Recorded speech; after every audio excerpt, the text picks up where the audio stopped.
കൂടെ കർത്താവിന്റെ സന്നിധിയിൽ ദൈവവചനവുമായിട്ട് ഇരിപ്പാൻ കർത്താവ് നമ്മെ സഹായിച്ചിരിക്കുന്നതിനായിട്ട് സ്തോത്രം ചെയ്യാം. ഇന്നത്തെ രാത്രിയിലെ ദൈവവചന ചിന്തയ്ക്കായിട്ട് പഠനത്തിനായിട്ട് റോമർക്ക് എഴുതിയ ലേഖനം 14-ാം അധ്യായം 17-ാമത്തെ വാക്യം നമുക്ക് വായിക്കാം. Book of Romans chapter 14 verse 17. ദൈവരാജ്യം ഭക്ഷണവും പാനീയവുമല്ല, നീതിയും സമാധാനവും പരിശുദ്ധാത്മാവിൽ സന്തോഷവും അത്രേ. ദൈവരാജ്യം ഭക്ഷണവും പാനീയവുമല്ല, നീതിയും സമാധാനവും പരിശുദ്ധാത്മാവിൽ സന്തോഷവും അത്രേ. Let me read it in English. For the kingdom of God is not meat and drink, but righteousness and peace and joy in the Holy Ghost.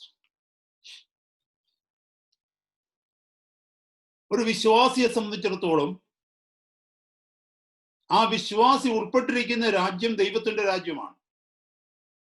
ഭൗതികമായ നാം കാണപ്പെടുന്ന ഈ ഭൂമിയിൽ നിന്ന്, ഈ ലോകത്തിൻ്റെതായ വിഷയങ്ങളിൽ നിന്ന്, ലോകത്തിൻ്റെതായ കെട്ടുപാടുകളിൽ നിന്ന് നമ്മെ കർത്താവ് വേർതിരിച്ച് തൻ്റെ പുത്രന്റെ രാജ്യത്തിലാക്കിയിരിക്കുന്നു. 1 പത്രോസ് 2-ാം അധ്യായത്തിൽ 9-ാമത്തെ വാക്യത്തിൽ നാം കേൾക്കുന്നു, നിങ്ങളോ അന്ധകാരത്തിൽ നിന്റെ അത്ഭുത പ്രകാശത്തിലേക്ക് വിളിച്ചവന്റെ സദ്ഗുണങ്ങളെ ഘോഷിപ്പാൻ തക്കവണ്ണം തിരഞ്ഞെടുക്കപ്പെട്ട ഒരു ജാതിയും രാജകീയ പുരോഹിത വർഗവും വിശുദ്ധ വംശവും സ്വന്തം ജനവുമാകുന്നു. അപ്പൊ നമ്മളെ വേർതിരിച്ചവരാണ്. പുത്രന്റെ രാജ്യത്തിലേക്ക് അന്ധകാരത്തിൽ നിന്ന് നമ്മളെ വേർതിരിച്ചതാണ്. അപ്പൊ നമ്മളെല്ലാവരും ദൈവരാജ്യത്തിന്റെ അംഗങ്ങളാണ്. There's no doubt about that. പക്ഷെ നമ്മളിൽ എത്ര പേർക്ക് ദൈവരാജ്യം എന്താണെന്ന് അറിയാൻ പറ്റും? Are we in the kingdom of God? നമ്മൾ ദൈവരാജ്യത്തിലാണോ, അതോ should we wait for a little more time to get in to the kingdom of God? അതോ ദൈവരാജ്യത്തിലേക്ക് കടക്കുവാൻ കുറച്ചുകൂടെ നാം വെയിറ്റ് ചെയ്യപ്പെടേണ്ടതായിട്ടുണ്ടോ? ദൈവരാജ്യത്തിന് സ്പിരിച്വൽ സെൻസുമുണ്ട്, ഫിസിക്കൽ സെൻസുമുണ്ട്. നമ്മുടെ വാഴ്ത്തപ്പെട്ട കർത്താവ് പറഞ്ഞു, നിങ്ങൾ ഇപ്പോൾ ദൈവരാജ്യത്തിൽ തന്നെയാണെന്ന്. ഞാൻ ആ ഭാഗത്തേക്ക് വരുന്നു. അതിനു മുമ്പ് നമ്മൾ മനസ്സിലാക്കേണ്ടത്, നമ്മുടെ മരണശേഷം നാം കടന്നു പോകുന്നത് സ്വർഗരാജ്യത്തിലേക്കാണ്, കർത്താവിന്റെ രാജ്യത്തിലേക്കാണ്, നിത്യമായ വാസത്തിനു വേണ്ടി കടന്നു പോകുന്നു. എന്നാൽ ദൈവമക്കളെ, നാം അതുവരെ കാത്തിരിക്കേണ്ട ആവശ്യമില്ല. സ്വർഗരാജ്യത്തിന്റെ അനുഭവങ്ങളെ ആസ്വദിക്കുവാൻ തക്കോണം ഈ ഭൂമിയിൽ തന്നെ നമുക്കതിന് കഴിയും. ഇവിടെ വാക്യം പറയുന്നു, ദൈവരാജ്യം ഭക്ഷണവും പാനീയവും അല്ല, നീതിയും സമാധാനവും പരിശുദ്ധാത്മാവിൽ സന്തോഷവും അത്രേ. എന്താണ് ഭക്ഷണവും പാനീയവുമല്ല? It is not meat and drink. That means more of meat, more of drink, more of physical benefits or physical prosperities doesn't mean that we are in the kingdom of God. നമുക്ക് ഒത്തിരി തിന്നാനുണ്ട്, ഒത്തിരി കുടിക്കാനുണ്ട്, ഈ ഭൂമിയിൽ ഒത്തിരി വസ്തുവകകളുണ്ട്. അതിന്റെ അർത്ഥം നമ്മൾ സ്വർഗരാജ്യത്തിലുള്ളവരാണ് എന്നുള്ളതല്ല.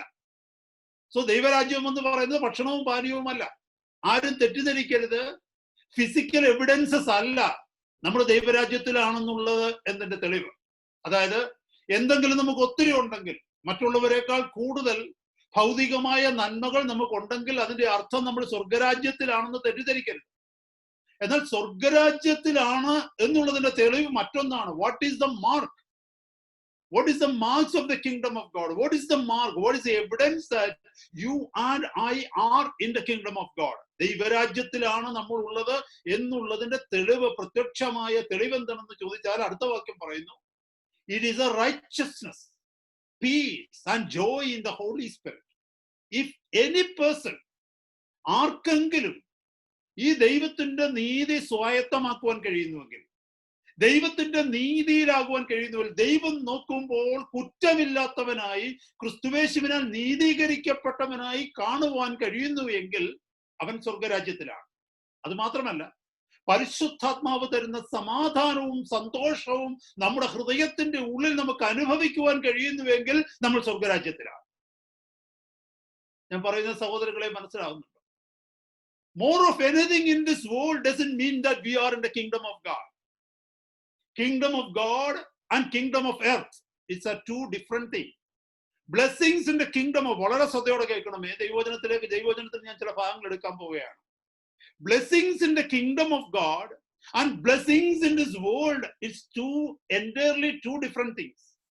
സ്വർഗരാജ്യത്തിലെ അനുഗ്രഹങ്ങൾ എന്ന് പറയുന്നതും ഈ ഭൂമിയിലെ അനുഗ്രഹങ്ങൾ എന്ന് പറയുന്നതും രണ്ടും രണ്ടാണ്.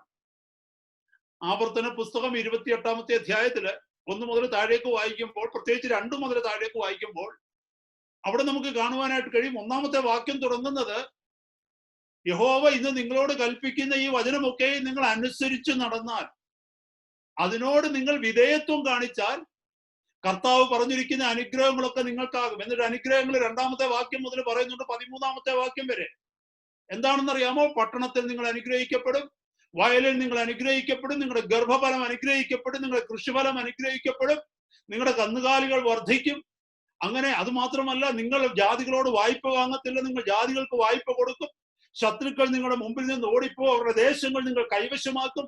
അങ്ങനെ താഴേക്ക് അങ്ങോട്ട് വരുമ്പോൾ ആ 13-ാമത്തെ അവസാനത്തെ വാക്യത്തിലേക്ക്, 13-ാമത്തെ വാക്യത്തിലേക്ക്, ആ അധ്യായത്തിന്റെ അവസാനത്തെ വാക്യമല്ല, അനുഗ്രഹങ്ങളുടെ അവസാനത്തെ പട്ടികയിലേക്ക് വരുമ്പോൾ അവിടെ പറഞ്ഞു നിർത്തുന്നു, യഹോവ നിങ്ങളെ വാലല്ല തലയാക്കി മാറ്റും, നിങ്ങൾ ഉയർച്ച തന്നെ പ്രാപിക്കും, താഴ്ച പ്രാപിക്കുകയില്ല.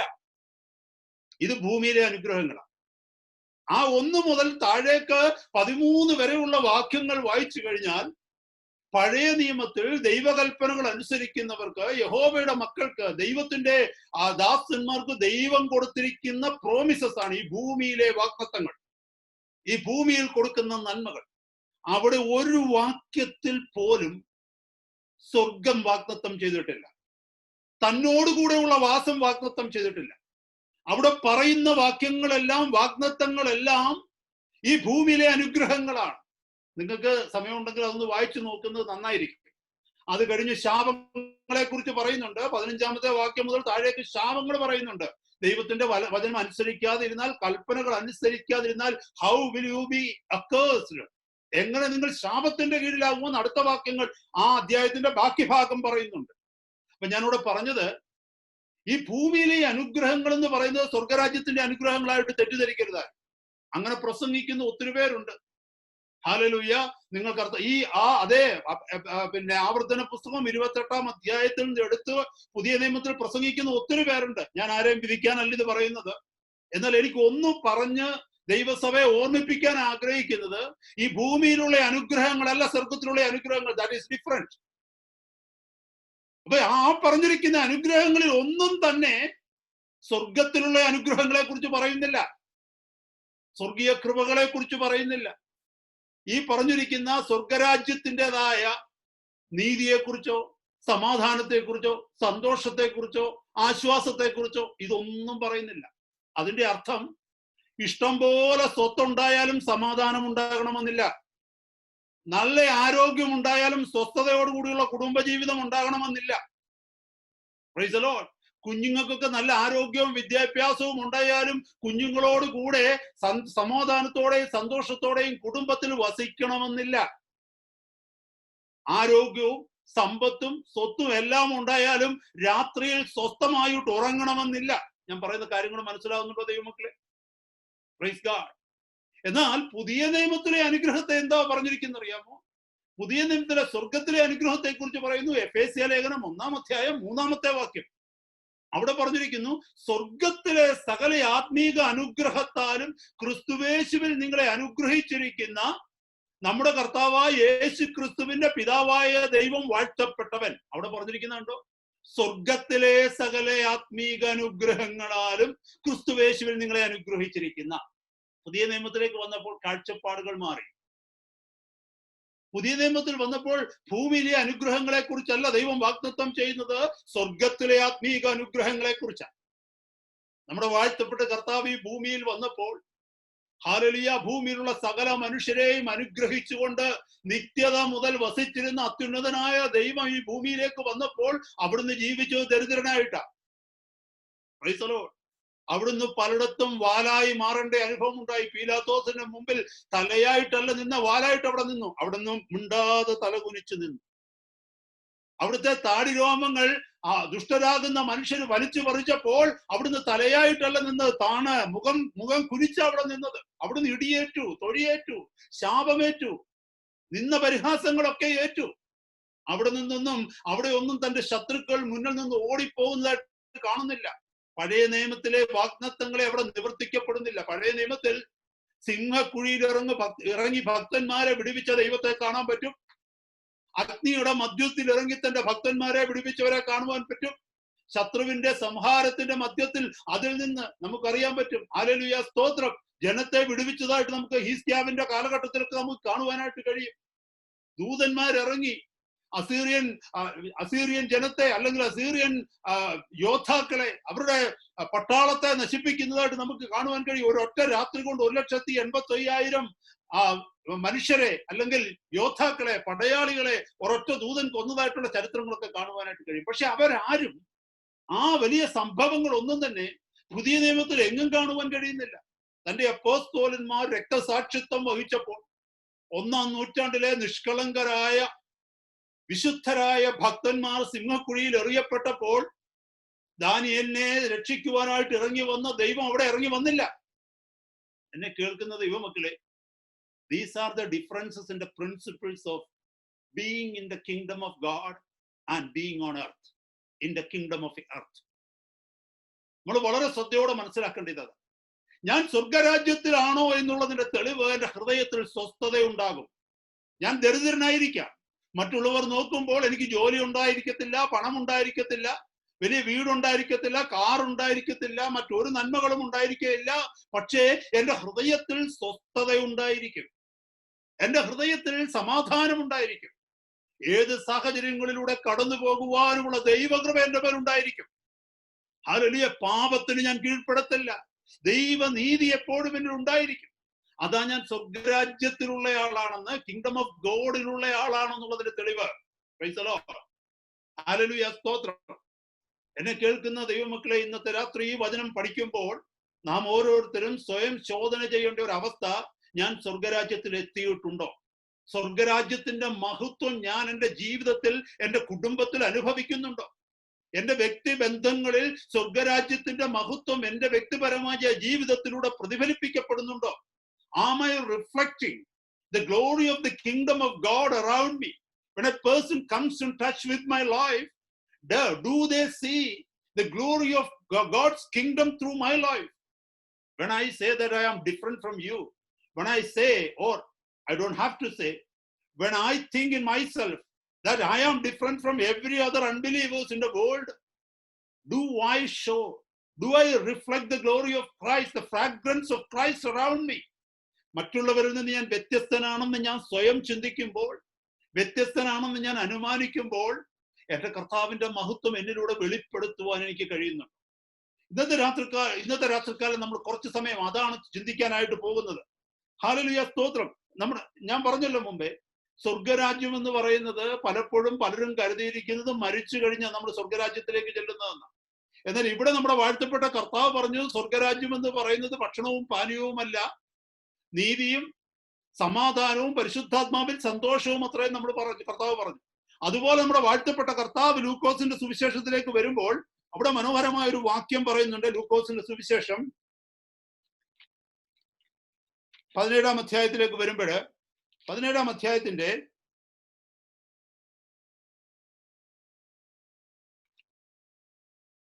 21-ാമത്തെ വാക്യം,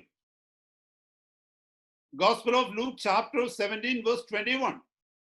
സ്വർഗരാജ്യത്തെ കുറിച്ച് നമ്മുടെ കർത്താവ് പറയുകയാണ്, ഇതാ ഇവിടെയെന്നും അതാ അവിടെയെന്നും പറയുകയുമില്ല, ദൈവരാജ്യം നിങ്ങളുടെ ഇടയിൽ തന്നെ ഉണ്ടല്ലോ എന്ന് അവൻ ഉത്തരം പറഞ്ഞു.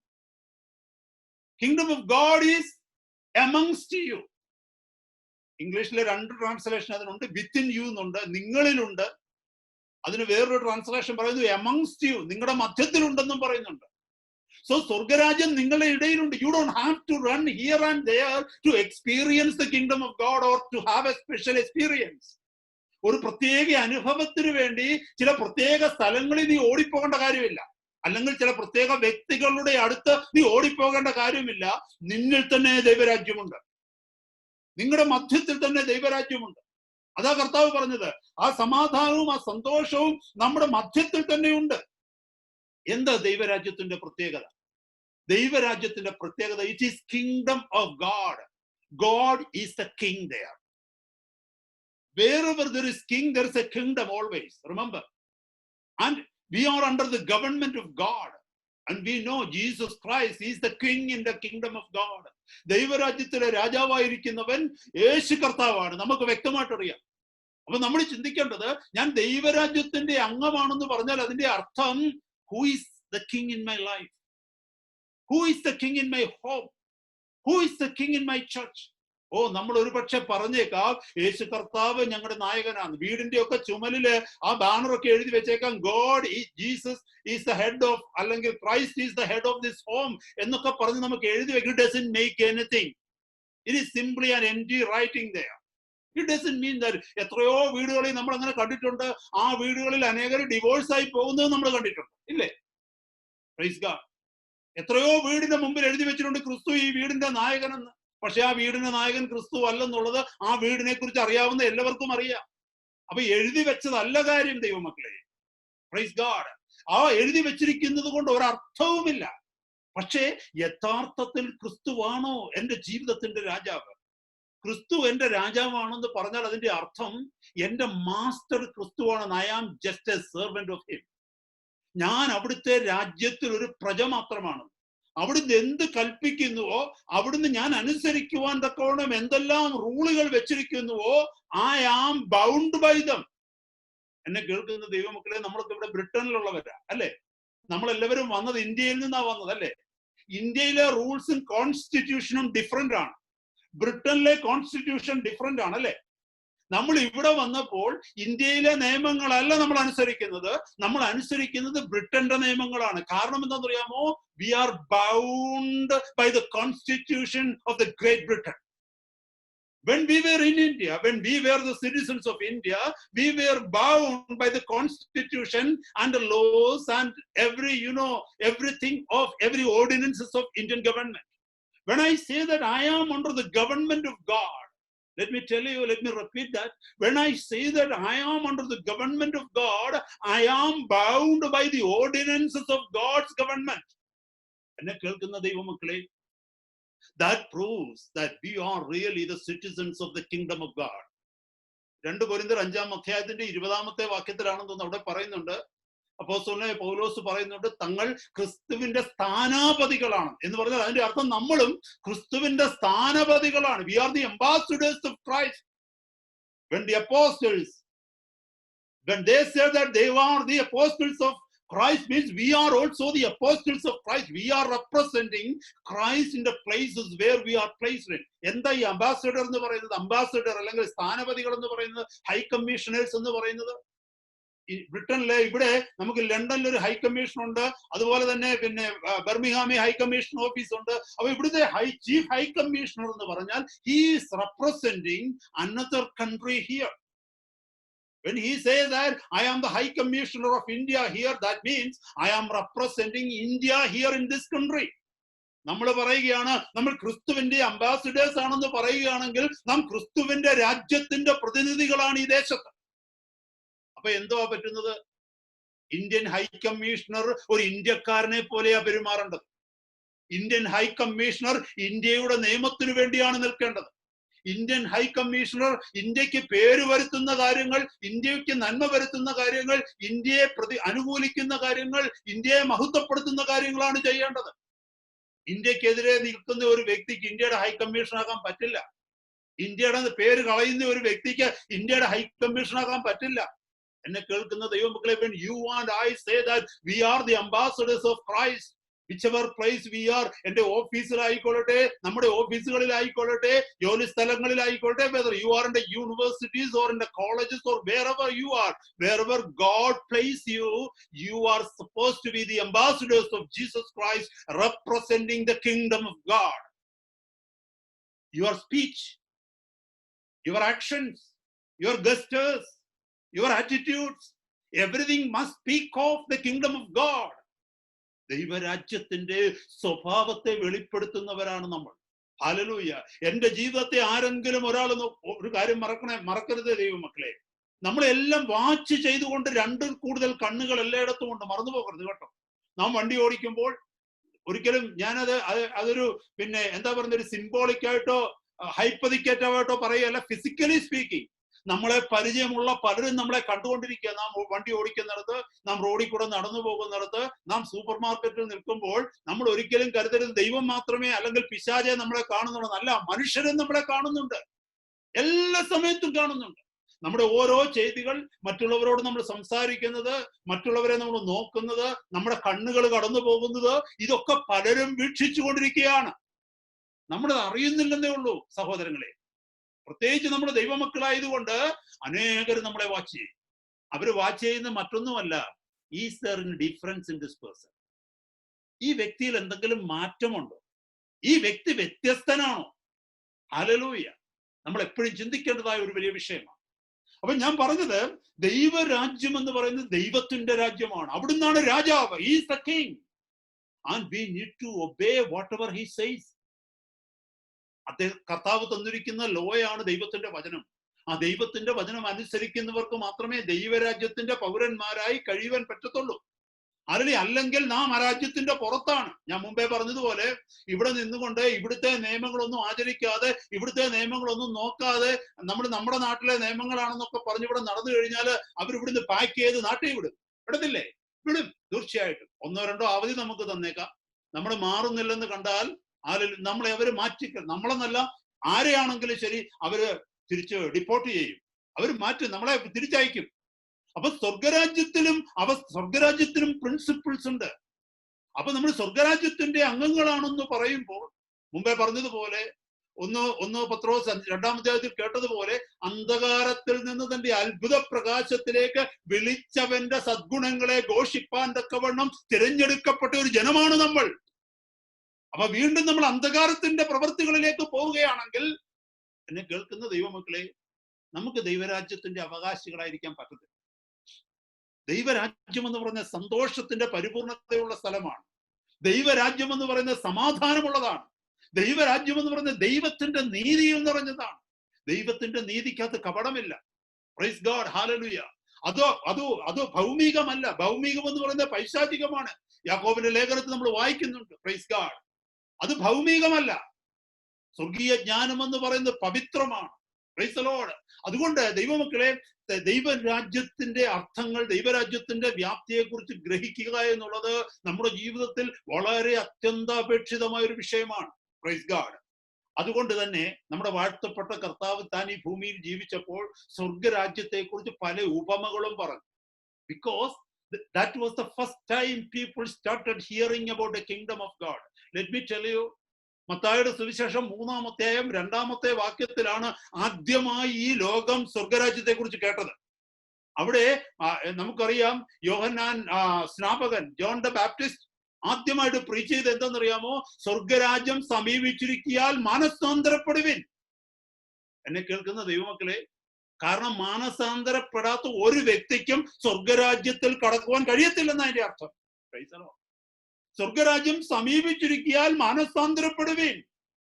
അങ്ങനെ ആദ്യമായിട്ട് ഈ ലോകം സ്വർഗരാജ്യത്തെ കുറിച്ച്, that was the first time someone preached about the kingdom of God. എന്നിട്ട് നമുക്കറിയാം, 4-ാം അധ്യായത്തില്, മത്തായിയുടെ സുവിശേഷം 4-ാം അധ്യായത്തിൽ നമ്മുടെ വാഴ്ത്തപ്പെട്ട കർത്താവ് തന്റെ ശുശ്രൂഷ ആരംഭിക്കുമ്പോൾ ആദ്യം പറഞ്ഞത് ഇതാണ്: സ്വർഗരാജ്യം സമീപിച്ചിരിക്കാൻ മാനസാന്തരപ്പെടുക. ഹല്ലേലൂയ. അപ്പോഴെന്ത് ചെയ്തെന്നറിയാമോ? കർത്താവ് തന്റെ ജീവകാലത്ത്, തന്റെ 3.5 വർഷത്തെ ശുശ്രൂഷയിൽ കർത്താവ് സ്വർഗരാജ്യം എന്താണെന്ന് ജനത്തെ പഠിപ്പിച്ചു ശരിക്കും. കാരണം അതുവരെ അവർ കേട്ടിരുന്നത് ഈ ലോകത്തിലുള്ള രാജ്യങ്ങളെ കുറിച്ചാണ്. ഞാൻ മുമ്പേ പറഞ്ഞതുപോലെ അവരുടെ ഏറ്റവും വലിയ ആശ്രയം എന്ന് പറയുന്നത് ഈ ഭൂമിയിലുള്ള അനുഗ്രഹങ്ങളായിരുന്നു. ഇയ്യോബിനെ ദൈവം അനുഗ്രഹിച്ചു. അതുപോലെ പഴയ നിയമത്തിലെ അബ്രഹാം, ഇസ്ഹാക്ക്, യാക്കോബ് വലിയ വലിയ ധനികന്മാരായിരുന്നു. അപ്പൊ അവരൊക്കെ അനുഗ്രഹിക്കപ്പെടുന്നത് കാണുമ്പോൾ ദൈവം അവരെ അനുഗ്രഹിച്ചതായിട്ട് അതിലെ ലോകത്തിലെ ജനങ്ങൾക്ക് മനസ്സിലാക്കുമായിരുന്നു. അങ്ങനെ പഠിച്ചിരുന്ന, അങ്ങനെ പഠിപ്പിക്കപ്പെട്ടിരുന്ന ഒരു ജനത്തിന്റെ മധ്യത്തിലേക്ക് കടന്നു വന്ന്, നിങ്ങൾ സ്വർഗരാജ്യത്തിന് വേണ്ടി വിളിക്കപ്പെട്ടവരാണെന്ന് കർത്താവ് പഠിപ്പിക്കണമെങ്കിൽ സ്വർഗരാജ്യം എന്താണെന്ന് ജനത്തെ ബോധിപ്പിക്കേണ്ടിയിരിക്കുന്നു. ഞാൻ മനോഹരമായ ഒരു ഉപമ കർത്താവ് പറഞ്ഞിരിക്കുന്ന മനോഹരമായ ഒരു ഇല്ലുസ്ട്രേഷൻ അല്ലെങ്കിൽ ഒരു സിമിലി, ഒരു പാരബിളിലേക്ക് ഇന്നത്തെ രാത്രി നമ്മുടെ ശ്രദ്ധയെ ഇന്ന് കൊണ്ടുപോകുവാനായിട്ട് ഞാൻ ആഗ്രഹിക്കുക.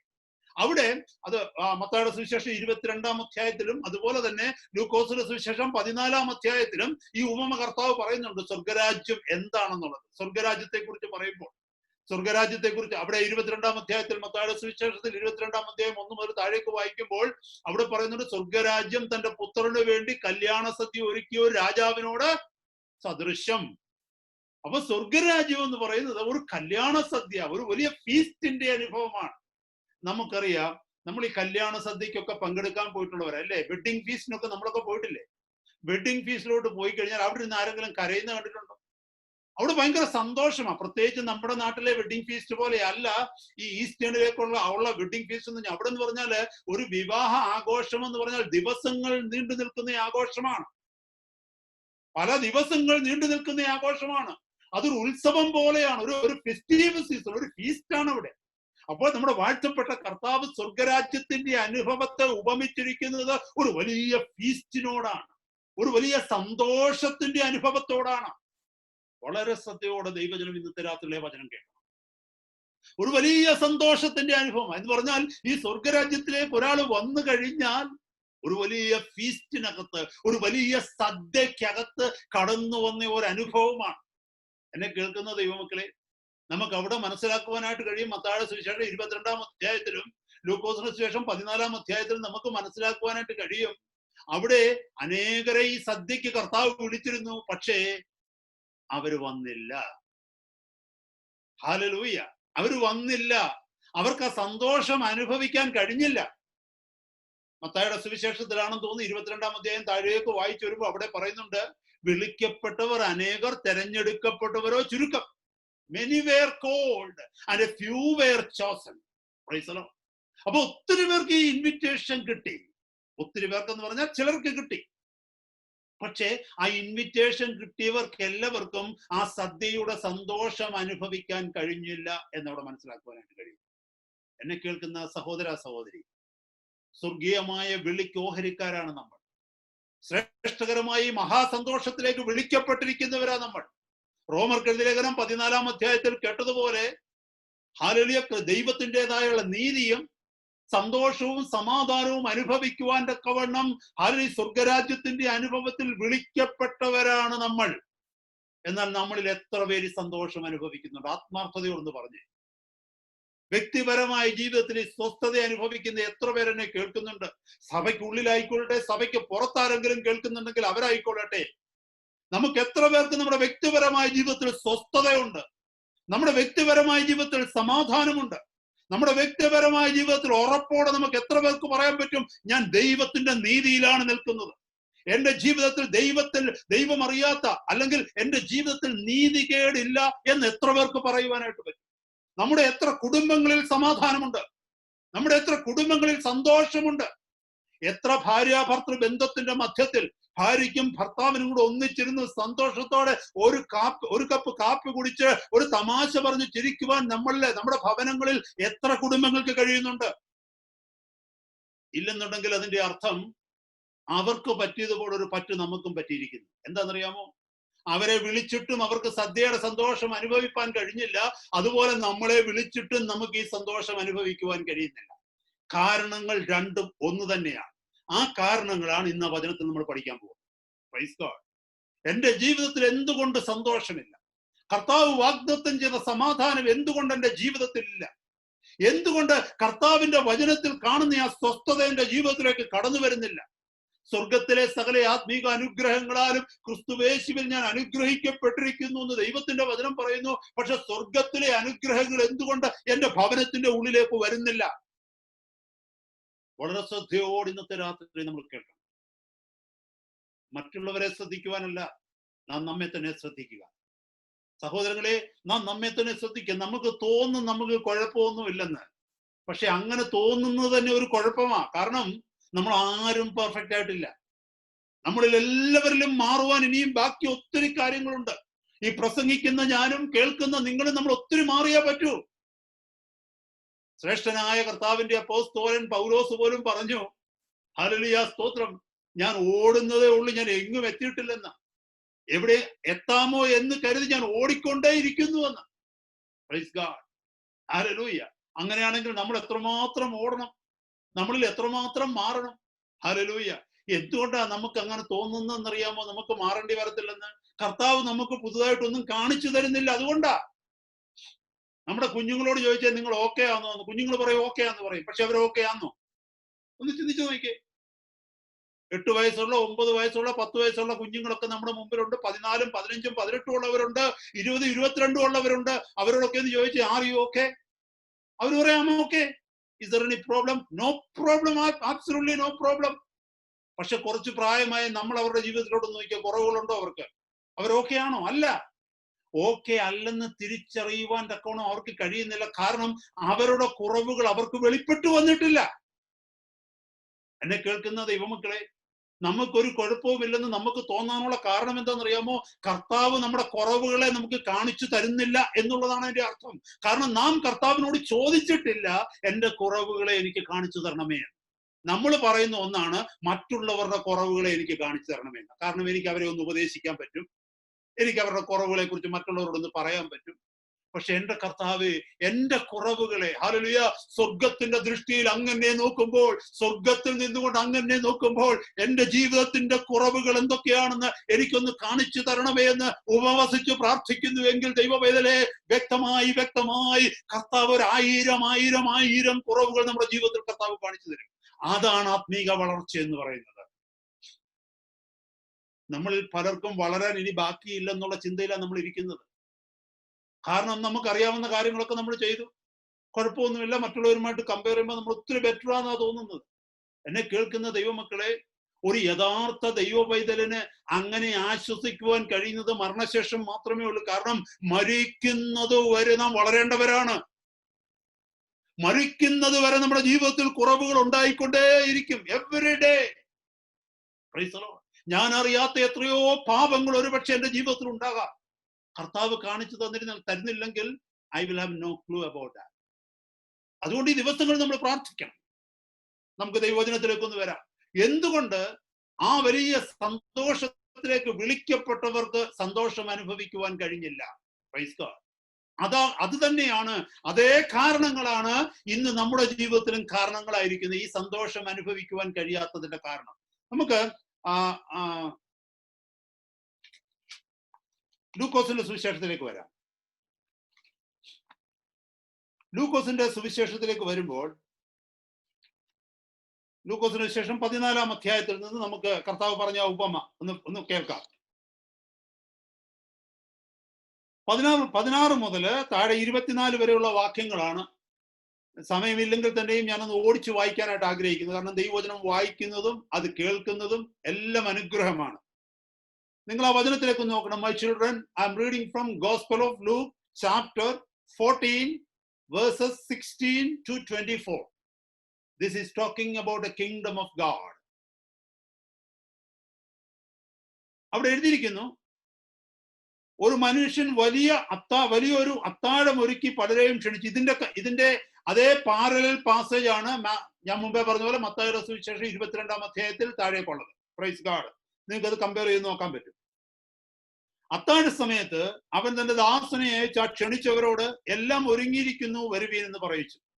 എല്ലാവരും ഒരുപോലെ ഒഴിവുകൾ, ശ്രദ്ധിച്ചോണേ, എല്ലാവരും ഒരുപോലെ ഒഴിവുകഴിവ് പറഞ്ഞു തുടങ്ങി. ഒന്നാമത്തവൻ അവനോട്, ഞാനൊരു നിലം കൊണ്ടതിനാൽ അത് ചെന്ന് കാണേണ്ട ആവശ്യമുണ്ട്, എന്നോട് ക്ഷമിച്ചു കൊള്ളണമെന്ന് ഞാൻ അപേക്ഷിക്കുന്നു എന്ന് പറഞ്ഞു.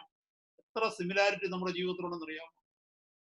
എന്നോട് ക്ഷമിക്കണേ കർത്താവേ, ചില വിഷയങ്ങളുണ്ട്. ഹല്ലേലൂയ. അടുത്ത വാക്യം, നമുക്ക് ഓരോ വാക്യത്തിലേക്ക് വരാം സമയം കിട്ടുന്നെങ്കിൽ.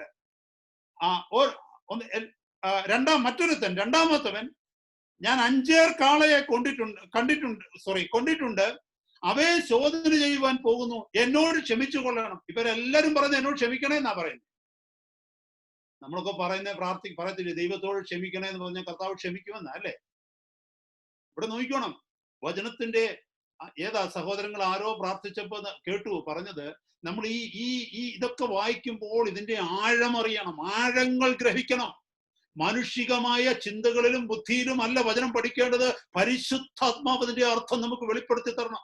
അപ്പോഴാണ് നമ്മുടെ ഹൃദയങ്ങൾ തുറക്കപ്പെടുന്നത്. ഇവിടെ നോക്കണം, എന്നോട് ക്ഷമിച്ചു കൊള്ളണമെന്ന് ഞാൻ അപേക്ഷിക്കുന്നു എന്ന് പറഞ്ഞു. വേറൊരുത്തൻ, ഇത് മൂന്നാമത്തെ ആളാണ്, വേറൊരുത്തൻ പറഞ്ഞു, ഞാനിപ്പോൾ വിവാഹം കഴിച്ചിരിക്കുന്നു, വരുവാൻ കഴിവില്ല എന്ന് പറഞ്ഞു. ദാസൻ മടങ്ങി വന്നു യജമാനനോട് അറിയിച്ചു. അപ്പോൾ വീട്ടുടയവൻ കോപിച്ചു. ക്ഷമിക്കണേ ക്ഷമിക്കണേ എന്ന് പറഞ്ഞ് അപേക്ഷിച്ചവരോട് വീട്ടുടയവൻ കോപിച്ചു.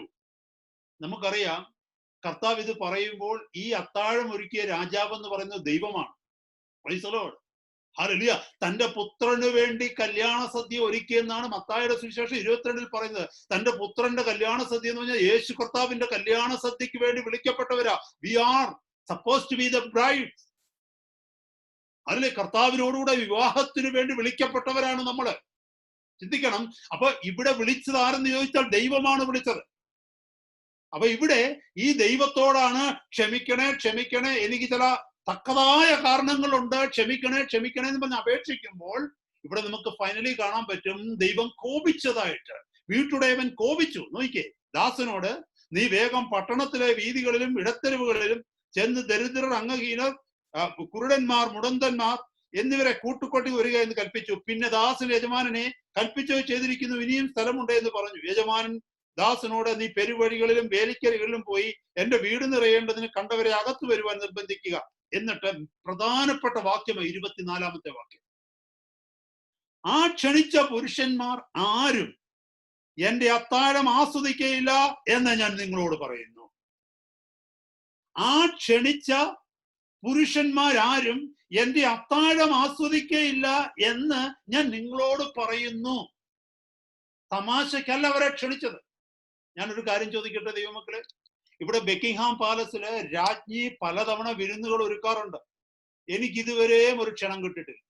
ഞാനിവിടെ കുറെ വർഷങ്ങളായി, എനിക്ക് ഒരു ഇൻവിറ്റേഷൻ ഇതുവരെ കിട്ടിയിട്ടില്ല. നമ്മുടെ ഇവിടെ എന്നെ കേൾക്കുന്ന ആർക്കെങ്കിലും കിട്ടിയിട്ടുണ്ടോ എന്ന് എനിക്ക് അറിയത്തില്ല. അതെന്താ നമ്മളെ ആരെയും വിളിക്കാത്തത്? നമ്മൾ ഈ രാജ്യത്ത് ജീവിക്കുന്നവരല്ലേ? അല്ല, ഒരു സ്ഥാനമുണ്ട്, അതിനൊരു പ്രോട്ടോകോൾ ഉണ്ട്. രാജ്ഞി വിളിക്കുന്നത് ആരെയാന്ന് രാജ്ഞിക്കറിയാം. അവർക്കിഷ്ടമുള്ള, അവർക്ക് അതിൻ്റെതായിട്ടുള്ള ആ നിലയും വിലയുമുള്ള, അല്ലെങ്കിൽ അവര് തന്റെ കൂടെ ഇരിപ്പാൻ തക്കവണ്ണം യോഗ്യരായവരെ വിളിക്കുന്നത്. ഞാൻ ഇങ്ങനെ കേട്ടിട്ടുണ്ട്, എനിക്കറിയില്ല to what extent it is true. ഞാൻ ഇങ്ങനെ കേട്ടിട്ടുണ്ട്, എവിടെയോ വായിച്ചതാണോ ആരോ എന്നോട് പറഞ്ഞതാണോ എന്ന് എനിക്ക് ഓർമ്മയില്ല. ഈ രാജ്ഞി, ഇവിടുത്തെ രാജ്ഞി, if she wants to invite somebody, first of all, before she sends forth her invitation, she would or her office would make sure that this person, this invitee, would come for the feast. Otherwise she won't send forth the invitation. പറഞ്ഞു മനസ്സിലായോ? രാജ്ഞി വരാനുള്ള ക്ഷണക്കത്ത് അയക്കുന്നതിന് മുമ്പ് രാജ്ഞിയുടെ office അന്വേഷിക്കും, ഈ ക്ഷണക്കത്ത് അയച്ചാൽ ആ ആള് വന്ന് സംബന്ധിക്കുമോ എന്ന്. സമ്മതിക്കത്തില്ലെന്നുണ്ടെങ്കിൽ ഒരിക്കലും ക്ഷണക്കത്ത് അവർ അയക്കത്തില്ല. അതിന്റെ അർത്ഥം എന്താണെന്നറിയാമോ? രാജ്ഞി അയക്കുന്ന കത്തിനെ ഒരാൾ റിജക്ട് ചെയ്യുക, ഡിസ്പൈസ് ചെയ്യുക എന്ന് പറഞ്ഞാൽ രാജ്ഞിക്ക് അപമാനമാണ്. രാജ്ഞി 50 പേരെ ഫീസ്റ്റിന് വിളിച്ചു, 48 പേരെ വന്നിട്ടുള്ളെങ്കിൽ 2 പേര് വന്നില്ലെന്ന് പറഞ്ഞാൽ അതിന്റെ അർത്ഥം they despised the invitation of the queen. ഞാൻ പറഞ്ഞ മനസ്സിലാകുന്നുണ്ടോ? എത്ര സീരിയസ് ആ വിഷയം എന്നറിയാമോ ദൈവമക്കളെ? നമുക്കൊരു വിഷയമൊന്നുമില്ല. നമ്മുടെ ഒരു ബർത്ത്ഡേ പാർട്ടിക്കോ ഒരു കല്യാണ സദ്യക്കോ 500 പേരെയോ 100 പേരെയോ വല്ലതും വിളിച്ചാല് അതിനകത്ത് എത്ര പേര് വന്നൊന്നും നമ്മൾ ശ്രദ്ധിക്കാറില്ല. ചിലർ ശ്രദ്ധിക്കുന്നവരുണ്ട്, ഇല്ലെന്നല്ല ഞാൻ പറയുന്നത്. അതത്ര വലിയ അപമാനമായിട്ട് നമ്മൾ കാണത്തില്ല. എന്നാൽ അതുപോലെയല്ല റോയൽ വെഡിങ്, അതുപോലെയല്ല റോയൽ ഫീസ്റ്റ്. ഇവിടെ നോക്കിക്കേ, ഹല്ലേലൂയ, ഈ രാജാവ് ക്ഷണക്കത്തയച്ചു. എന്നാല് അവര് ഈ രാജാവിന്റെ രാജ്യത്തിൽ വസിക്കുന്നവരാണ്. They were the subjects and he is the king, and they were supposed to be the servants of the king, but they denied and despised his invitation, saying some excuses. Listen to me, my brother, my sister. Our excuses and reasonings should not override our responsibilities. Our excuses and reasonings should not override our responsibilities. Always ഓർമ്മ വരണം ദൈവമക്കളെ, നമ്മുടെ priorities എന്താണ്, നമ്മുടെ ഉത്തരവാദിത്തങ്ങൾ എന്താണെന്ന്. ഒരിക്കലും നമ്മുടെ എക്സ്ക്യൂസുകൾ, നമ്മുടേതായിട്ടുള്ള യുക്തിചിന്തകൾ നമ്മുടെ ഉത്തരവാദിത്തങ്ങളെ ഓവർറൈഡ് ചെയ്യരുത്. ഇവിടെ നോക്കിക്കേ, എന്തുകൊണ്ടാണ് ഈ രാജാവ് കോപിച്ചത്? എന്തുകൊണ്ടാണ് ഏറ്റവും അവസാനം ഒരു ശാപവാക്ക് രാജാവിന്റെ വായിൽ നിന്ന് വീണത്? ആ ക്ഷണിച്ച പുരുഷന്മാരാരും എന്റെ അത്താഴം ആസ്വദിക്കയില്ല എന്ന് ഞാൻ നിങ്ങളോട് പറയുന്നു. എത്ര ശക്തമായ വചനമാണെന്നറിയാം. ആ വചനത്തിന്റെ ഉള്ളിലേക്കൊന്ന് പോയി കഴിഞ്ഞാൽ എത്രമാത്രം കാര്യങ്ങൾ നമുക്ക് ആത്മാവിൽ ഗ്രഹിക്കുവാൻ കഴിയുമെന്നറിയാമോ? Praise the Lord. നമുക്ക് ആ ഓരോ വാക്യങ്ങളിലേക്ക് പെട്ടെന്ന്, സമയം അധികമില്ല, 10-20 മിനിറ്റ് കൂടെ ഉള്ളൂ. അതിനു മുമ്പ് തന്നെ ഹല്ലേലൂയ സ്തോത്രം, നമുക്ക് ആ ഓരോ വാക്യങ്ങളിലേക്ക് പെട്ടെന്നൊന്ന് പോകുവാനായിട്ട് ഞാൻ ആഗ്രഹിക്കുക. ആ ഒന്നാമത്തെ നോക്കിയേ, അവിടെ 18-ാമത്തെ വാക്യം നോക്ക്. ലൂക്കോസിന്റെ സുവിശേഷം 14-ാം അധ്യായത്തിൽ നമ്മൾ വായിച്ചത് 14-ന്റെ 16 മുതലുള്ള വാക്യങ്ങൾ. അതിന്റെ 18-ാമത്തെ വാക്യം നോക്കിയേ. എല്ലാവരും ഒരുപോലെ ഒഴിവ് കഴിവ് പറഞ്ഞു തുടങ്ങി. ഒഴിവ് കഴിവ് പറഞ്ഞു തുടങ്ങി. ഇംഗ്ലീഷ് എഴുതിയിരിക്കുന്ന നോക്കിയേ. And they all with one consent began to make excuse. When it comes to the things of God, when it comes to the things of the church, നമ്മുടെ ആരുടെയെങ്കിലും ജീവിതത്തിൽ ഈ എക്സ്ക്യൂസുകൾ പറഞ്ഞിട്ടുണ്ടോ? കർത്താവിന്റെ കാര്യത്തിൽ മാത്രം എക്സ്ക്യൂസസ്, സഭയുടെ കാര്യത്തിൽ മാത്രം എക്സ്ക്യൂസസ്, ആത്മീയ വിഷയങ്ങളുടെ കാര്യത്തിൽ മാത്രം എക്സ്ക്യൂസസ് നമ്മുടെ ആരുടെയെങ്കിലും ജീവിതത്തിലുണ്ടോ ദൈവമക്കളെ? Praise God. ഉണ്ടെന്നുണ്ടെങ്കിൽ ഇന്നത്തെ രാത്രി ഈ വചനം വളരെ ശ്രദ്ധയോടെ കേൾക്കണം. ഏത് കാര്യങ്ങളിലാണ് എക്സ്ക്യൂസസ് വരുന്നത്? ഇവിടെ വചനം പറയുന്നു, ഓരോരുത്തരെ ഒഴിവ് കഴിവ് പറഞ്ഞു. പക്ഷെ ആരാണ് ഇൻവൈറ്റ് ചെയ്തതെന്ന് അവർ ഓർത്തില്ല. ഹല്ലേലൂയ. തങ്ങളെ ഇൻവൈറ്റ് ചെയ്യുന്ന ഫീസ്റ്റിന് വേണ്ടി ആ രാജാവ് മുടക്കിയ പണം അല്ലെങ്കിൽ അദ്ദേഹത്തിന്റെ പ്രയത്നം ഓർത്തില്ല. എന്നെയും നിങ്ങളെയും സ്വർഗരാജ്യത്തിലേക്ക് കൊണ്ടുവരുവാൻ ദൈവത്തിന് ചെലവായത് എന്തെന്ന് നമ്മൾ ഓർക്കുന്നുണ്ടോ? തന്റെ പുത്രന്റെ രക്തമാണ്, തന്റെ പുത്രന്റെ ജീവനാണ്, തന്റെ പരിശുദ്ധാത്മാവിനെയാണ്. Price the Lord. അത് മാത്രമോ, ഈ വചനം നമ്മുടെ കയ്യിൽ എത്തിക്കുവാൻ എത്രയോ ഭക്തന്മാർക്ക് അവരുടെ ജീവിതങ്ങൾ നഷ്ടപ്പെടേണ്ടി വന്നു നമുക്കറിയാമോ? എത്രയോ മിഷണറിമാര് തങ്ങളുടെ ജീവനെ ഈ വചനത്തിന് വേണ്ടി ത്യാഗമായി കൊടുത്തെന്നറിയാമോ? ഈ വചനം നമ്മുടെ കയ്യിൽ എത്തുവാൻ തക്കപ്പെടും. നമ്മൾ എത്ര ലാഘവത്തോടെ അത് കാണുന്ന ദൈവമക്കളെ. Hallelujah. To get this Bible in this shape, to get this scripture in this shape, how many people must have lost their lives? സ്വർഗത്തിന് എത്രമാത്രം നഷ്ടം വന്നിട്ടുണ്ട് നമ്മളെ ക്ഷണിക്കുന്നതിന്. നമ്മൾ അതൊന്നും ഓർക്കത്തില്ല. നമ്മൾ നമ്മുടെ എക്സ്ക്യൂസസ് പറയുന്നു. Price God. ഹല്ലേലൂയ. ഒന്നാമത്തവൻ പറഞ്ഞ എക്സ്ക്യൂസസ് എന്താണെന്ന് നമുക്കൊന്ന് നോക്കാം. ഒന്നാമത്തവൻ പറഞ്ഞ എക്സ്ക്യൂസസ് എന്താ പറഞ്ഞെന്ന് നോക്കിയേ. ഞാനൊരു നിലം കൊണ്ടതിനാൽ അത് ചെന്ന് കാണേണ്ട ആവശ്യമുണ്ട്, എന്നോട് ക്ഷമിച്ചു കൊള്ളണമേ എന്ന് പറഞ്ഞു. ഞാനൊരു നിലം കണ്ടെന്ന അവിടെ ഇംഗ്ലീഷ് എഴുതിയിരിക്കുന്നു. The first said unto him, I have bought a piece of ground. എന്തൊരു സില്ലി എക്സ്ക്യൂസസ്. രാജാവ് തന്റെ പുത്രന് വേണ്ടി ഒരു കല്യാണ സദ്യ ഒരുക്കിയിട്ട് ഒരാളെ ക്ഷണിക്കുക, മറ്റാരെയും വിളിക്കാതെ നിനക്ക് പേര് തന്ന് നിനക്ക് മാന്യത തന്ന് നിന്നെ അവൻ തെരഞ്ഞെടുത്തിട്ട് വിളിക്കുമ്പോ നീ പറയുക ഞാനൊരു നിലം വാങ്ങിച്ചിട്ടുണ്ടാവുന്ന പോയി കാണട്ടെ. Ashamed. What A shame. Hallelujah. ഈ നിലം കാണുന്നത് വേണമെങ്കിൽ റീസ്കെഡ്യൂൾ ചെയ്യാമായിരുന്നു. അത് വേണേ നാളത്തേക്ക് അവന് മാറ്റിവെക്കാമായിരുന്നു. മാറ്റിവെക്കേണ്ട എത്ര കാര്യങ്ങൾ മാറ്റിവെക്കാതെ കർത്താവിന്റെ കാര്യങ്ങൾ നമ്മൾ മാറ്റിവെച്ചിട്ടുണ്ട് ദൈവമക്കളെ. Price the Lord. ഒരു പക്ഷേ കർത്താവ് സ്വർഗത്തിലെ ദൂതന്മാരോട് പറയും, ഇവൻ എന്റെ അത്താഴം ആസ്വദിക്കാൻ പോകുന്നില്ല. നമ്മൾ ആരും അത് കേട്ടിട്ടില്ല, കേൾക്കുന്നത് അന്നാ. ഒരു പക്ഷേ നമ്മളത് കേൾക്കാൻ പോകുന്ന ഏറ്റവും ഒടുവിലത്തെ ദിവസം അവിടെ നിൽക്കുമ്പോഴാണ്. കർത്താവ് ഓൾറെഡി പറഞ്ഞിട്ടുണ്ടാകാം പലരോട്, കർത്താവ് തന്റെ ദൂതന്മാരോട് പറഞ്ഞിട്ടുണ്ടാകാം, ഞാൻ അവനെ വിളിച്ചു, ഞാൻ അവളെ വിളിച്ചു. പക്ഷേ അവൾക്ക് എപ്പോഴും എക്സ്ക്യൂസസ് ആണ്, ഒഴിവ് കഴിവുകളാ. ഇവിടെ നോക്കിക്കോണമേ, ഇവിടെ അദ്ദേഹം പറയുന്നത് എന്തെന്നറിയാമോ? എനിക്കൊരു നിലം കൊണ്ടു. എന്നെ കേൾക്കുന്ന ദൈവമക്കളെ, കർത്താവ് തന്ന 1 കൊരിന്ത്യർ 4-ാം അധ്യായം 7-ാമത്തെ വാക്യത്തിൽ പറയുന്നു, what is that you have received. ലഭിച്ചതല്ലാതെ നിങ്ങൾക്ക് എന്തുണ്ട്? എന്നെ കേൾക്കുന്ന ദൈവമക്കളെ, നമ്മൾ ഈ പറയുന്ന എക്സ്ക്യൂസസുകൾ എല്ലാം തന്നെ ഈ ഭൂമിയിൽ ദൈവം തന്ന അനുഗ്രഹത്തിന്റെ മേലുള്ള എക്സ്ക്യൂസസ് അല്ലേ? Praise God. ഞാൻ കർത്താവിന്റെ വചനമാണ് ഞാൻ ഇന്റർപ്രറ്റ് ചെയ്യാൻ ആഗ്രഹിക്കുന്നത് കേട്ടോ ദൈവമക്കളെ. Don't take it in A wrong sense. നമ്മൾ എന്ത് എക്സ്ക്യൂസസ് പറഞ്ഞാലും അതെല്ലാം ഈ ഭൂമിയിലുള്ള കാര്യങ്ങൾ. ഒന്ന് ജോലിയെ കുറിച്ചായിരിക്കും, അല്ലെ പിള്ളേരുടെ കാര്യം പറഞ്ഞായിരിക്കും, അല്ലെങ്കിൽ മറ്റെന്തെങ്കിലും കാര്യങ്ങൾ പറഞ്ഞായിരിക്കും. ഇതെല്ലാം ദൈവം തന്നതാണ്. Whatever we have, it's all God's provisions. അതുകൊണ്ട് ഒന്ന് ഞാൻ പറഞ്ഞ വാക്യം 1 കൊരിന്ത്യർ 4-7 വാക്യം, what is that you have received from God. ലഭിച്ചതല്ലാതെ, ദൈവം തന്നിട്ടുള്ളതല്ലാതെ നിനക്ക് എന്തുണ്ട്?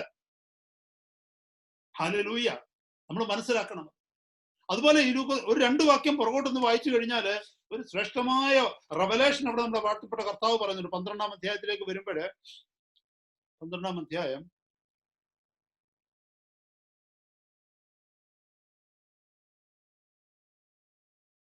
15-ാമത്തെ വാക്യം നോക്കിയേ. 12:15. Luke chapter 12 verse 15. അവിടെ എഴുതിയിരിക്കുന്നു, പിന്നെ അവരോട് സകല ദ്രവ്യാഗ്രഹവും സൂക്ഷിച്ചൊഴിഞ്ഞുകൊള്ളുവിൻ, ഒരുത്തിന് സമൃദ്ധി ഉണ്ടായാലും അവന്റെ വസ്തുവകയല്ല അവന്റെ ജീവൻ ആധാരമായിരിക്കുന്നു എന്ന് പറഞ്ഞു. ഹല്ലേലൂയ. അവിടെ പറയുന്നത്, നമ്മുടെ വസ്തുവകൾ എത്ര പെരുകിയാലും, നമുക്കുള്ള എത്രമാത്രം സമൃദ്ധികൾ ഉണ്ടായാലും നമ്മുടെ ജീവൻ അതുകൊണ്ട് ഒരു പ്രയോജനവുമില്ല. ഇംഗ്ലീഷ് എഴുതിയിരിക്കുന്നു, take heed and beware of covetousness, for a man's life does not consist in the abundance of things he possesses. താഴേക്ക് വായിക്കുന്നു, 21-ാമത്തെ വാക്യം. അതിനിടയ്ക്ക് ഒരു വാക്യം പറയുന്നുള്ളൂ, അതിനിടയ്ക്ക് കുറച്ച് കാര്യങ്ങൾ പറയുന്നുണ്ട്. അവിടെ എന്താ പറയുന്നത്? ഒരാൾ അവിടെ ഇരുന്നുകൊണ്ട് പറഞ്ഞു, എന്റെ നിലമെല്ലാം വളർന്നു, അല്ലെങ്കിൽ എന്റെ കളപ്പുരകളൊക്കെ എന്താ പറയുന്നത്, എന്റെ ധാന്യമെല്ലാം വിളഞ്ഞു, എനിക്ക് ഇഷ്ടം പോലെ തിന്നാനും കുടിക്കാനും ഒക്കെ ആയി. അതുകൊണ്ട് ഞാൻ അതിനെ സ്റ്റോർ ചെയ്യത്തക്ക വേണം. I am going to build up some barn houses, store houses, എന്നിട്ട് I will sit back and relax. അവനോട് കർത്താവ് ചോദിക്കുക, 20-ാമത്തെ വാക്യം, ദൈവമോ അവനോട്, മൂഢ, ഈ രാത്രിയിൽ നിന്റെ പ്രാണനെ നിന്നോട് ചോദിക്കും, പിന്നെ നീ ഒരുക്കി വെച്ചത് ആർക്കാകും? എന്നിട്ട് 21-ാമത്തെ വാക്യം പറയുന്നു, ദൈവവിഷയമായി സമ്പന്നനാകാതെ തനിക്ക് തന്നെ നിക്ഷേപിക്കുന്നവന്റെ കാര്യം ഇങ്ങനെയാകുന്നു.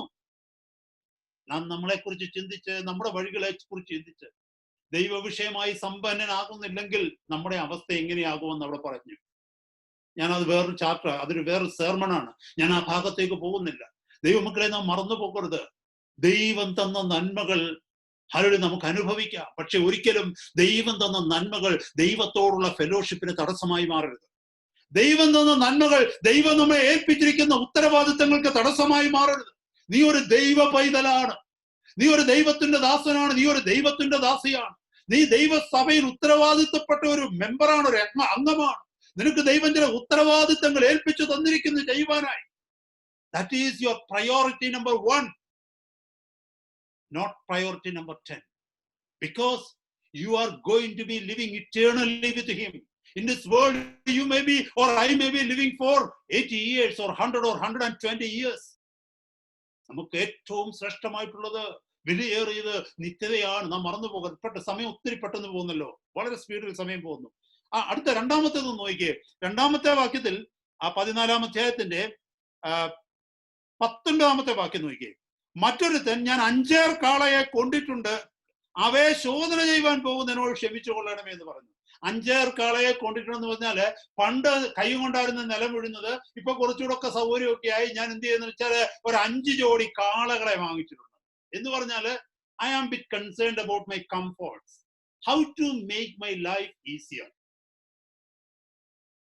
Researching, studying, increasing knowledge, intelligence, you know, how to make life easier. More concerned about the comfortability. അത് ദൈവത്തെ അറിയുന്നതിന് തടസ്സമാണ് അല്ലേ? നമുക്ക് കർത്താവിന്റെ വചനം പഠിക്കുവാൻ ഒത്തിരി എക്സ്ക്യൂസസ് ഉണ്ടല്ലേ? നമുക്ക് എന്തെല്ലാം പറയാൻ പറ്റും? വേറെ ഒത്തിരി കാര്യങ്ങളും എനിക്ക് ഒത്തിരി സമയം കിട്ടുന്നില്ല. ദൈവവചനത്തിന് മുമ്പാകെ ഇരിക്കാൻ എനിക്ക് ഒട്ടും സമയം കിട്ടുന്നില്ല. പ്രാർത്ഥിക്കാൻ എനിക്ക് അല്പം പോലും സമയം കിട്ടുന്നില്ല. നമ്മളൊന്ന് ചിന്തിച്ചു നോക്കിയേ. കുഞ്ഞുങ്ങളെ, my children, my lovely children, let me tell you, your study should never become a hindrance for you to sit at the feet of the Lord and listening to him. Your study, your extracurricular activities, anything that you do in this world should never become an obstacle, a hindrance for you to have fellowship with your Lord.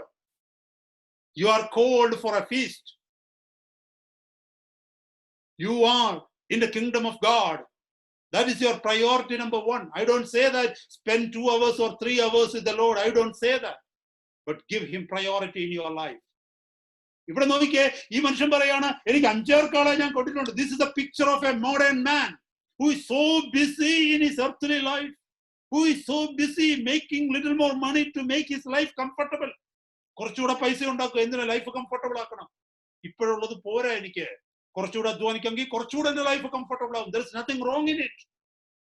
കുറച്ചുകൂടെ അധ്വാനിക്കുന്നത് കൊണ്ട് വീട്ടിൽ കിടന്ന് ഉറങ്ങുന്നതിനേക്കാൾ, അല്ലെ മറ്റുള്ളവരെ ആശ്രയിച്ച് ജീവിക്കുന്നതിനേക്കാൾ എത്രയോ നല്ലതാ സ്വന്തം കൈ കൊണ്ട് അധ്വാനിച്ച് ജീവിക്കുന്നത്. അതിനൊന്നിനും ദൈവം എതിരല്ല. പക്ഷേ ദൈവം നിന്നെ വിളിക്കുമ്പോൾ നീ അവിടെ കാണണം. ദൈവത്തിന് നിന്നെ ആവശ്യമുള്ളപ്പോൾ നീ അവൈലബിൾ ആയിരിക്കണം. നീ എക്സ്ക്യൂസ് പറയരുത്. ഒട്ടും സമയമില്ലെങ്കിൽ തന്നെ ഞാൻ ഡ്യൂട്രോണമിൽ ഒരു 1-2 വാക്യങ്ങൾ പെട്ടെന്ന് ഞാൻ അത് എക്സ്പ്ലെയിൻ ചെയ്യാൻ ആഗ്രഹിക്കുന്നില്ല, കാരണം സമയം നമുക്കില്ല. പെട്ടെന്ന് ഡ്യൂട്രോണമിയിലെ 1-2 വാക്യങ്ങളിലേക്ക് ഞാനൊന്ന് പോകാനായിട്ട് ആഗ്രഹിക്കുന്നു. ദൈവമക്കളെ, നമ്മൾ ഇത് ഡ്യൂട്രോണമി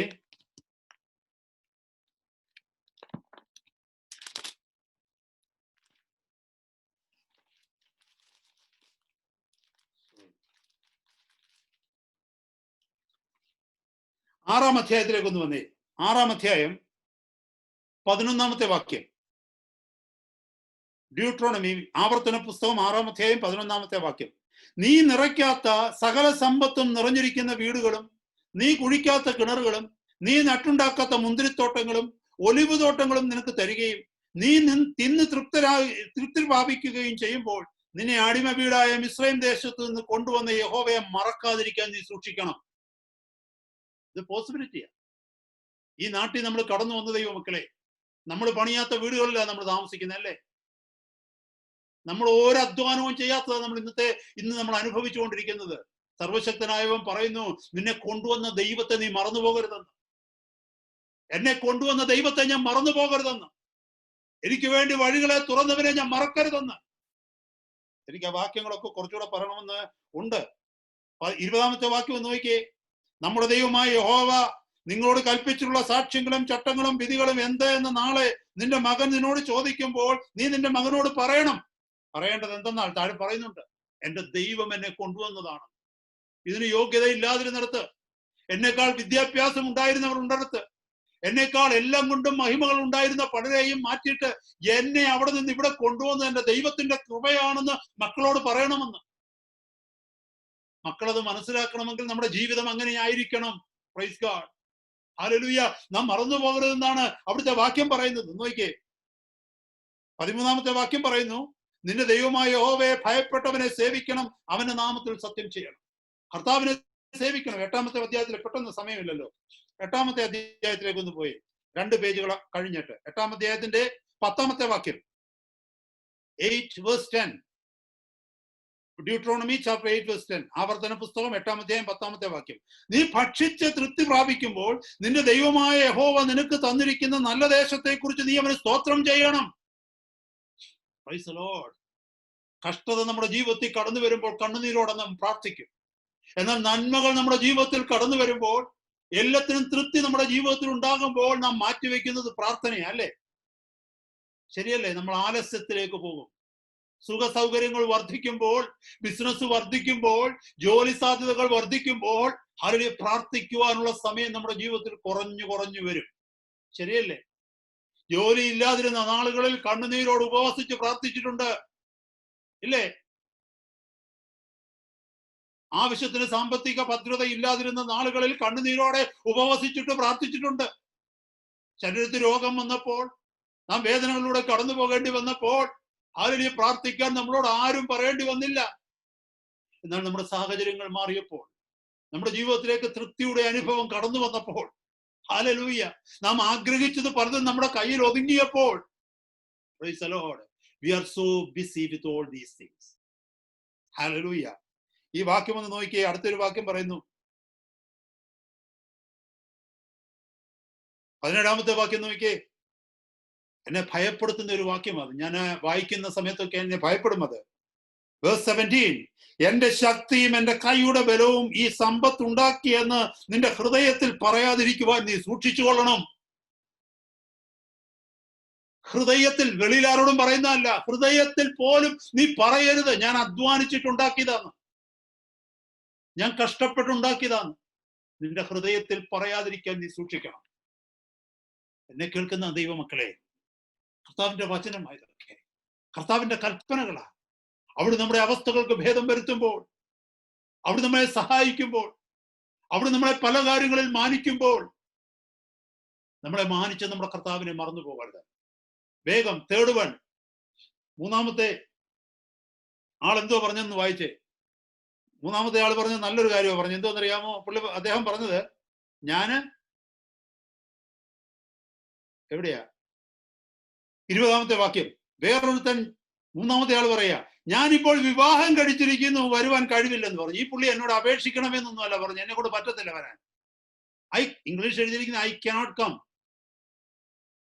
മുകളിലുള്ളവർ പറഞ്ഞിരിക്കുന്നത് ക്ഷമിച്ചു കൊള്ളണമെന്ന് അപേക്ഷിക്കുന്നു. ഈ മൂന്നാമത്തെ ആൾ പറഞ്ഞ എന്തെന്നറിയാമോ? ഞാനിപ്പോ അങ്ങോട്ട് കല്യാണം കഴിച്ചതേ ഉള്ളൂ, എനിക്ക് വരാൻ പറ്റത്തില്ല. എന്ന് ഞാൻ കല്യാണം തെറ്റാണെന്നൊന്നും അല്ല. ഞാനൊരു വാക്യം നിങ്ങളെ കാണിക്കാം, കർത്താവ് എത്ര കൺസിഡറേറ്റ് ആണെന്നുള്ളത് കേട്ടോ. ആവർത്തന പുസ്തകത്തിലേക്കൊന്ന് വന്നേ. ആവർത്തന പുസ്തകത്തിലേക്കൊന്ന് വന്നിട്ട് മനോഹരമായ വാക്യങ്ങളുണ്ട്.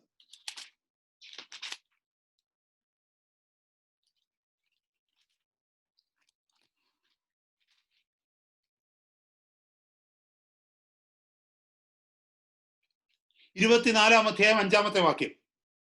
വിവാഹം കഴിച്ചിരിക്കുന്നവർക്ക് ദൈവം കൊടുത്തിരിക്കുന്ന കൺസിഡറേഷൻ എന്താ നിങ്ങൾ നോക്കിക്കേ. ദൈവം കരുണയില്ലാത്തവനൊന്നും അല്ല. കല്യാണം കഴിച്ചെന്നും പറഞ്ഞ് അവനെ കൊണ്ട് ഭാരങ്ങളൊന്നും ജയിക്കത്തില്ല കർത്താവ്. ദൈവം കൊടുത്ത കൽപ്പന നോക്കിക്കേ. ആവർത്തന പുസ്തകം 24:5, ഡ്യൂട്രോണമി 24:5. ഒരു പുരുഷൻ പുതുതായി സ്ത്രീയെ പരിഗ്രഹിച്ചിരിക്കുമ്പോൾ അവൻ യുദ്ധത്തിന് പോകരുത്, അവന്റെ മേൽ യാതൊരു ഭാരവും വെക്കരുത്. അവൻ ഒരു സംവത്സരത്തേക്ക് വീട്ടിൽ സ്വതന്ത്രനായിരുന്ന് താൻ പരിഗ്രഹിച്ച ഭാര്യയെ സന്തോഷിപ്പിക്കണം. കർത്താവ് എത്ര കൺസിഡറേറ്റ് അല്ലേ. അവൻ വിവാഹം കഴിച്ചിരിക്കുക, അവനെ യുദ്ധത്തിന് പറഞ്ഞു വിടരുത്. അവൻ ഒരു വർഷം വീട്ടിൽ ഫ്രീ ആയിട്ടിരിക്കണം, ഇരുന്ന് അവന്റെ ഭാര്യയെ സന്തോഷിപ്പിക്കണം. ഇത് ദൈവത്തിന്റെ കൽപ്പനയാണ്. അങ്ങനെയാണെങ്കിൽ ഈ മനുഷ്യൻ പറഞ്ഞു, ഞാൻ ഇപ്പൊ വിവാഹം കഴിച്ചിട്ടേ ഉള്ളൂ, എനിക്ക് വരാൻ പറ്റത്തില്ലെന്ന് പറഞ്ഞപ്പോൾ എന്തിനാണ് കർത്താവ് കോപിച്ചത്? നമ്മൾ ശ്രദ്ധിക്കേണ്ടതായിട്ടുള്ള ഒരു കാര്യമാണ്. എന്തിനാണ് കർത്താവ് കോപിച്ചത്? കോപിച്ചത് മറ്റൊന്നുമല്ല, God had no place in his marriage. ദൈവത്തിന് അവന്റെ വിവാഹത്തിന്റെ ഒരു സ്ഥാനവുമില്ലായിരുന്നു. God was not in his marriage, and that marriage was not approved by God. ായിരുന്നുവെങ്കിൽ ഒരിക്കലും ഒരു ഇൻവിറ്റേഷൻ ഈ രാജാവ് അയക്കത്തില്ലായിരുന്നു. കാരണം ഈ രാജാവ് തന്നെയാ കൽപ്പിച്ചിരിക്കുന്നത്, ഒരു വർഷം അവൻ സ്വാതന്ത്ര്യത്തോടു കൂടെ ഇരുന്ന് അവന്റെ ഭാര്യയെ സന്തോഷിപ്പിക്കണം. ഒരിക്കലും അവന്റെ മേലൊരു ഭാരമായിട്ട് തന്റെ ഇൻവിറ്റേഷൻ ദൈവമാക്കത്തില്ലായിരുന്നു. അതിന്റെ അർത്ഥം God has no place in his marriage. അവൻ ദൈവത്തോട് ആലോചന ചോദിക്കാതെയുള്ള ഒരു ജീവിതമാണ്. എന്നെ കേൾക്കുന്ന ദൈവമക്കളെ, ആ വാക്യം 24ാം അധ്യായത്തിൽ നമ്മൾ പോയപ്പോൾ പെട്ടെന്ന് എന്റെ മനസ്സിലൊരു ചിന്ത കടന്നു വരുന്നു. ദൈവം നമ്മളെ കുറിച്ച് ആഗ്രഹിക്കുന്ന കുടുംബജീവിതം ഇതാകട്ടോ.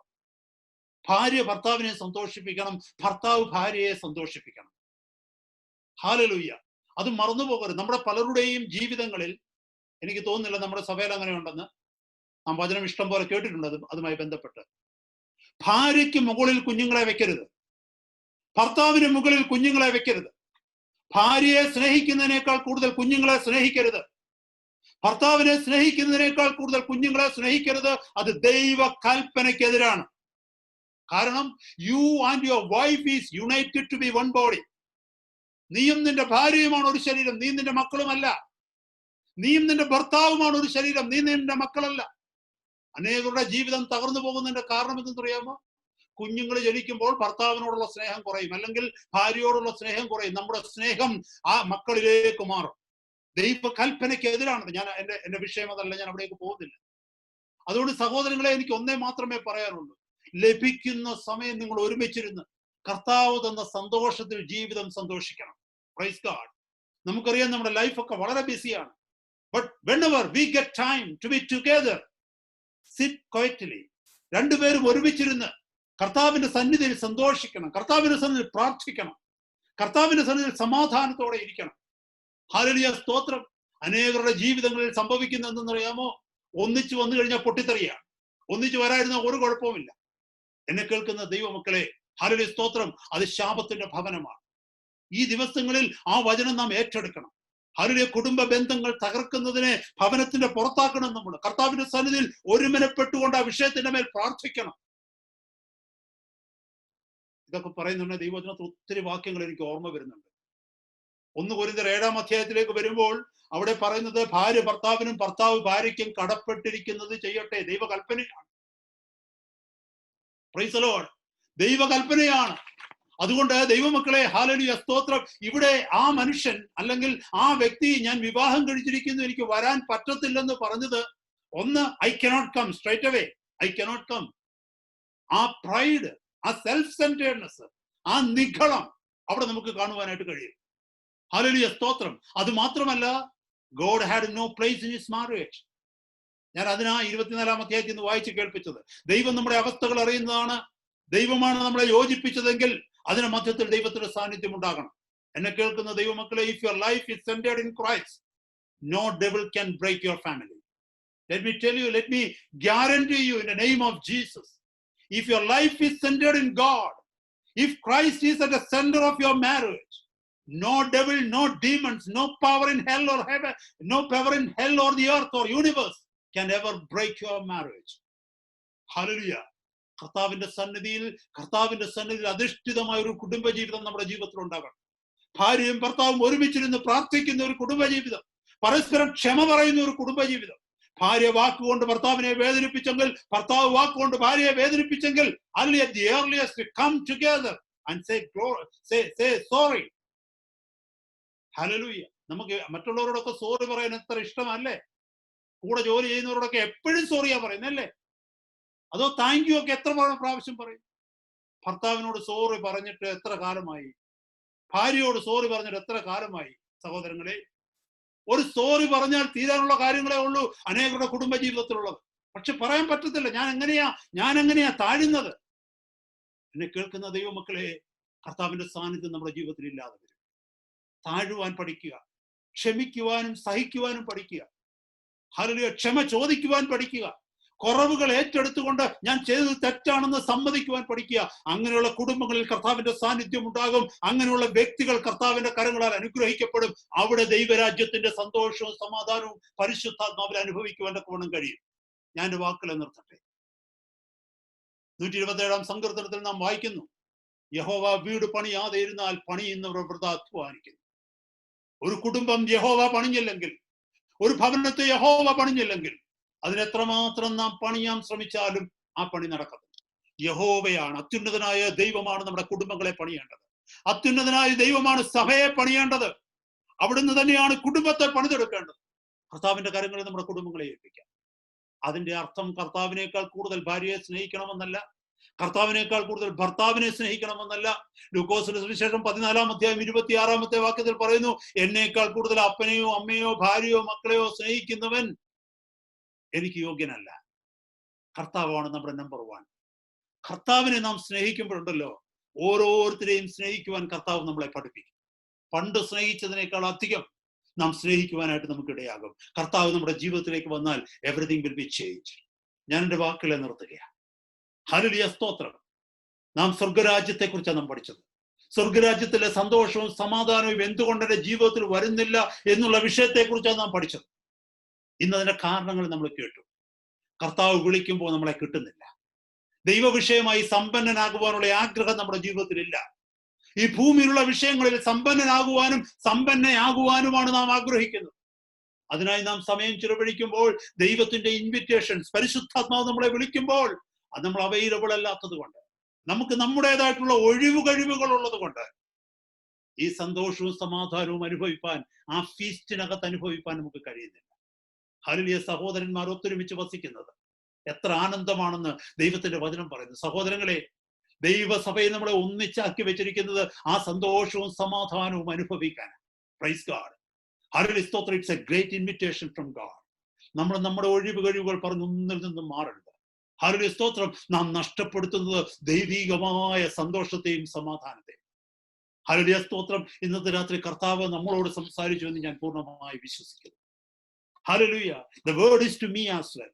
കർത്താവ് സംസാരിച്ചത് എന്നോട് കൂടെ. എന്റെ ജീവിതത്തിൽ കുറവുകൾ ഉണ്ടെങ്കിൽ ഞാനത് ഏറ്റെടുത്തേ മതിയാകൂ. Price God. ഹല്ലേലൂയ, സ്തോത്രം. ഈ ദിവസങ്ങൾ നമ്മുടെ കുറവുകൾ എന്തെന്ന് കർത്താവിന്റെ സന്നിധിയിൽ നിന്ന് ചോദിക്കാം. ഹല്ലേലൂയ. കുറവുകൾ എന്താണെന്ന് ദൈവത്തോട് ചോദിച്ചാൽ കർത്താവ് നമ്മുടെ കുറവുകൾ നമുക്ക് കാണിച്ചു തരും. 100% sure we all have short Cummings. നമുക്ക് എല്ലാവർക്കും കുറവുകൾ ഉണ്ടെന്നുള്ളത് 100% ഷുവർ. ആ കുറവുകൾ നമുക്ക് അറിയാത്തതിന്റെ കാരണം കർത്താവ് നമുക്ക് കാണിച്ചു തരുന്നില്ല. കർത്താവ് എന്തുകൊണ്ടാണ് കാണിച്ചു തരാത്തത്? We are proud, we are not humble, we are not asking him to show us. Praise the Lord. ഇന്നത്തെ രാത്രി ഈ വചനം മൂലം കർത്താവിന്റെ സന്നിധിയിൽ ഒന്നുകൂടെ നമുക്ക് താഴുവാനും, കർത്താവെ, അങ്ങ് പറഞ്ഞിരിക്കുന്ന സന്തോഷം എനിക്ക് പൂർണ്ണമായി അനുഭവിക്കണം, അങ്ങ് പറഞ്ഞിരിക്കുന്ന സ്വർഗരാജ്യത്തിന്റെ സമാധാനം എനിക്ക് പൂർണ്ണമായി അനുഭവിക്കണം, അങ്ങ് പറഞ്ഞിരിക്കുന്ന സ്വർഗരാജ്യത്തിന്റെ നീതി എന്നിൽ പൂർണ്ണമായി വെളിപ്പെടണം കർത്താവെ. അതിനെന്റെ ജീവിതത്തിലുള്ള കുറവുകൾ എനിക്ക് വെളിപ്പെടുത്തി തരണമെന്ന് നമുക്ക് പ്രാർത്ഥിക്കാം. Make yourself available to God as and when he calls you, he needs you. കർത്താവ് ആവശ്യപ്പെടുമ്പോഴൊക്കെ ഞാനും നിങ്ങളും കർത്താവിന്റെ വിളിയിൽ അവൈലബിൾ ആയി തീരട്ടെ. കർത്താവിന് അവൈലബിൾ ആയിട്ട് നമുക്ക് തീരാം, കർത്താവിന്റെ സഭയ്ക്ക് അവൈലബിൾ ആയിട്ട് നമുക്ക് തീരാം. Then see how we will be blessed with all spiritual blessings in heavenly places. അങ്ങനെ നമ്മൾ നോക്കിയാൽ സ്വർഗത്തിലെ സകല ആത്മീക അനുഗ്രഹങ്ങളാലും അവിടുന്ന് ക്രിസ്തുവേശുവിൽ നമ്മളെ നിറയ്ക്കും. Our life will be different, our life will change, and we will never be the same.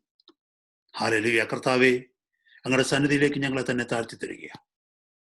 ഇന്നത്തെ രാത്രി കേൾപ്പിച്ച ദൈവവചനത്തിനായിട്ട് അങ്ങേക്ക് നന്ദി പറയുന്നു കർത്താവേ.